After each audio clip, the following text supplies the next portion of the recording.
Kisah Nabi Idris alaihissalam merupakan kisah yang syarat akan peringatan bagi kaum muslimin. Sebagai manusia pilihan, ia telah diberi kesempatan oleh Allah Subhanahu wa Ta'ala untuk merasakan kematian, melihat surga, dan melihat neraka. Pengalaman yang pastinya akan membuat merinding.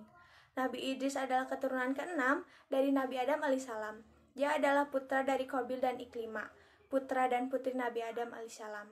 Asadul Usud adalah gelar yang diberikan Allah kepada Nabi Idris karena beliau tidak pernah merasa putus asa ketika Allah memberikan perintah untuk menyebarkan agama.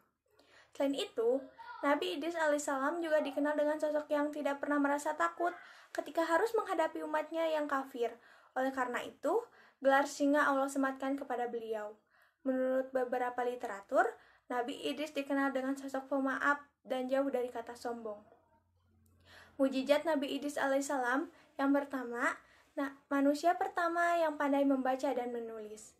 Dalam surat Al-Alaq ayat 4-5 dijelaskan bahwa Nabi Idris adalah manusia pertama yang mengajarkan cara membaca dan menulis kepada manusia-manusia lain.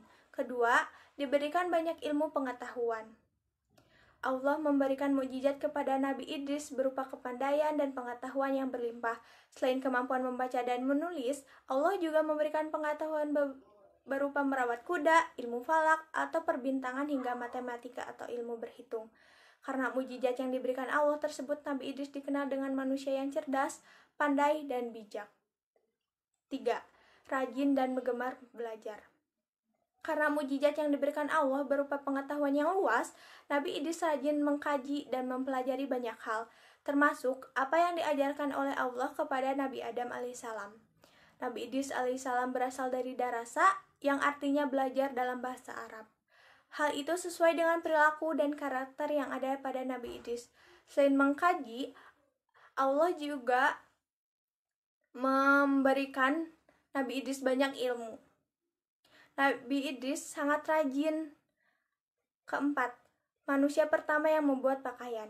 Ketika manusia sebelumnya terbiasa membuat dan memakai kulit binatang untuk membuat pakaian atau menutupi aurat, Allah memberikan mukjizat kepada Nabi Idris, dan Nabi Idris merupakan orang pertama yang membuat pakaian.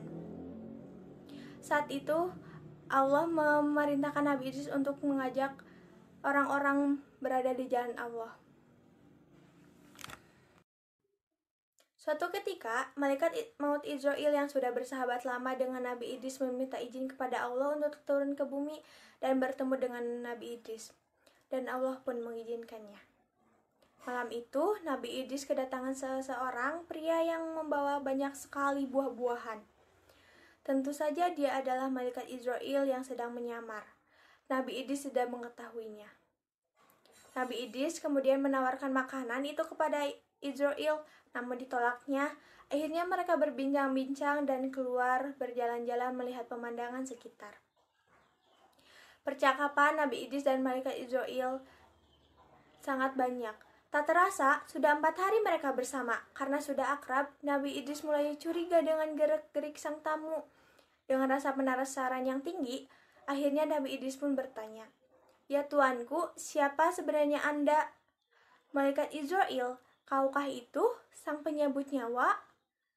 Malaikat Israel pun menjawab, "Benar ya Idris." Nabi Idris pun berbicara, "Sudah 4 hari engkau bersama denganku, apakah engkau juga menunaikan tugasmu dalam mencabut nyawa makhluk-makhluk di dunia ini?" Malaikat Israel menjawab, "Wahai Idris, selama 4 hari ini banyak sekali nyawa yang telah kucabut. Roh makhluk-makhluk itu bagaikan hidangan di hadapanku. Aku ambil mereka bagaikan seorang yang menyuap-nyuap makanan." Nabi Idris pun berbicara, "Wahai malaikat Israel, lantas apa maksud kedatangan engkau kemari? Adakah engkau ingin mencabut nyawaku?" Malaikat Israel pun menjawab, "Tidak Idris, saya datang memang untuk mengunjungimu, karena saya rindu, dan Allah mengizinkan saya." "Wahai Israel, saya punya satu permintaan dan tolong kabulkan. Tolong cabut nyawa saya dan minta izin ke Allah untuk mengambilkan nyawa saya. Saya hanya ingin merasakan sakaratul maut yang banyak orang katakan sangat dahsyat," ucap Nabi Idris. Malaikat Israel pun menjawab, "Sesungguhnya saya tidaklah mencabut nyawa seseorang pun, melainkan hanya dengan izin Allah." Kemudian Allah mengabulkan permintaan sang nabi, dan malaikat Israil pun mencabut nyawa Nabi Idris saat itu juga.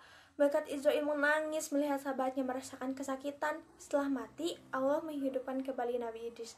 Setelah hidup, Nabi Idris menangis sejadi-jadinya. Dia tidak bisa membayangkan jika manusia-manusia lain mengalami sakaratul maut dengan kedahsyatan yang sama. Nabi Idris tidak tega jika ada umatnya harus sengsara di ujung hidup dan mati. Sejak saat itu, Nabi Idris makin giat mengajak umatnya untuk senantiasa berbuat kebaikan dan jujur untuk hal-hal kebenaran. Kisah Nabi Idris melihat surga dan neraka.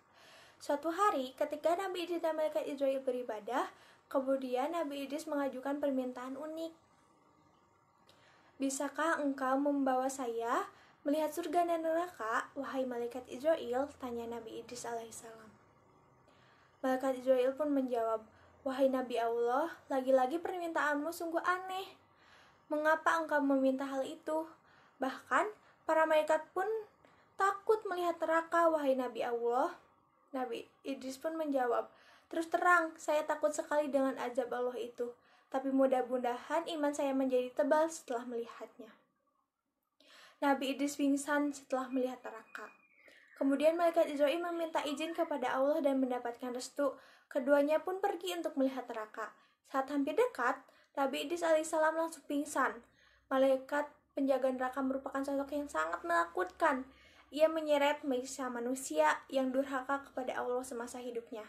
Nabi Idris alaihissalam tidak sanggup menyaksikan siksaan yang sangat mengerikan itu. Tidak ada pemandangan yang lebih mengerikan dibandingkan dengan neraka. Api berkorbar dahsyat, bunyi yang bergemuruh menakutkan, dan hal-hal yang mengerikan lainnya. Nabi Idris meninggalkan neraka dengan tubuh yang lemas. Nabi Idris takjub akan pesona surga saat melihatnya. Tujuan kedua, malaikat Israil mengantarkan Nabi Idris ke surga. Di sana, reaksi Nabi Idris pun sama, nyaris pingsan. Tapi bukan karena takut, melainkan takjub dengan pesona dan keindahan semua yang ada di surga. Dilihatnya, sungai-sungai yang airnya begitu bening seperti kaca. Sementara itu, di pinggir sungai terdapat pohon-pohon yang bagian batangnya terbuat dari perak dan emas. Lalu ada juga istana-istana untuk penghuni surga. Di setiap penjuru ada pohon yang menghasilkan buah-buahan. Buahnya pun begitu segar, ranum, dan harum. Setelah puas berkeliling, malaikat Israil mengajak Nabi Idris pulang ke bumi. Namun, Nabi Idris enggan pulang dan ingin tetap berada di surga. Tuhan boleh tinggal di sini setelah kiamat nanti. Setelah semua amal ibadah dihisab oleh Allah, baru Tuhan bisa menghuni surga bersama para nabi dan orang beriman lainnya, ujar malaikat Israil. Kemudian, Nabi Idris alaihissalam menjawab, saya ingin beribadah kepada Allah Subhanahu wa Ta'ala sampai hari kiamat nanti. Nabi Idris alaihissalam adalah satu-satunya manusia yang tinggal di surga tanpa mengalami kematian.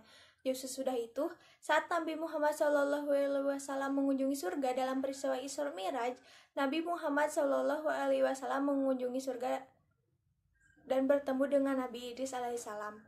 Kisah ini diambil dari Quran Surat Maryam ayat 56. واذكر في الكتاب إدريس إنه كان صديقا نبيا. Artinya, dan ceritakanlah hai Muhammad kepada mereka Idris yang tersebut di dalam Al-Quran. Sesungguhnya, ia adalah seseorang yang sangat membenarkan dan seorang nabi. Juga terdapat dalam Quran Surat Maryam ayat 57. وَرَفَعْنَاهُ مَكَانًا عَلِيًّا. Artinya, dan kami telah mengangkatnya ke martabat yang lebih tinggi. Nasihat-nasihat Nabi Idris. Nabi Idris memiliki banyak sekali ajaran yang diturunkan kepada umatnya, tentu saja untuk dilakukan agar hidup lebih baik.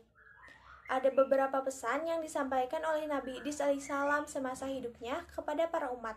Pesan atau nasihat itu antara lain, yang pertama, sholat jenazah lebih sebagai penghormatan karena pemberi syafaat hanya Tuhan sesuai ukuran amal kebajikan. Yang kedua, besarnya rasa syukur yang diucapkan tetap tidak akan mampu mengalahkan besarnya nikmat Tuhan yang diberikan. Yang ketiga, sambutlah seruan Tuhan secara ikhlas untuk sholat, puasa, maupun menaati semua perintahnya. Yang keempat, Hindari hasad alias dengki kepada sesama yang mendapat rezeki, karena hakikat jumlahnya tidak seberapa. Yang kelima, menumpuk harta tidak akan memanfaatkan bagi dirinya. Yang keenam, kehidupan hendaknya diisi dengan hikmah kebijakan.